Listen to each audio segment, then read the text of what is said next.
In our last episode, we left off at the entry gate of the ancient abandoned abbey of the Recollets monks. Jackie, our realtor, turned the key and slowly pushed the large wood doors open.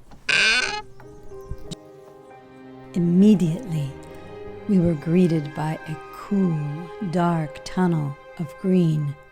I couldn't catch my breath. That very moment, I knew that somehow this would become our home. We walked under the canopy of the linden tree alley, leading us, curiously, not to the front of the building, but directly in front of an enormous tree trunk.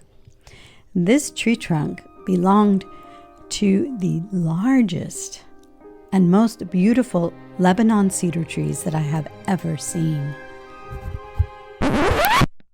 Then there was the building. But I did say that it was abandoned. So let's move on and go back to the garden for right now. The garden was overgrown and out of control. But one could clearly see that it had structure and it wasn't just random. Planted in the middle of the lawn park was a centuries-old linden tree whose branches reached almost as tall as the cedar tree. There was a formal boxwood hedged flower garden, flanked at the end by two 400-year-old yew trees. And there was a tiny stone prayer chapel and a view of the city.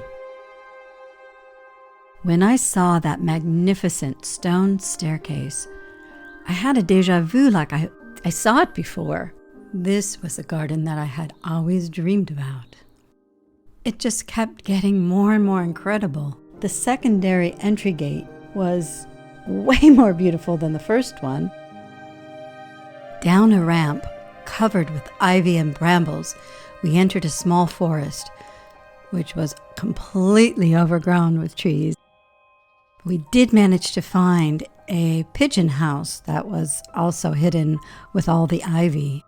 There was an abandoned vegetable garden and orchard that was completely enclosed. There was a mysterious large cut stone basin right in the center of it. There were so many mysteries about this place. And we hadn't even seen inside the Abbey yet.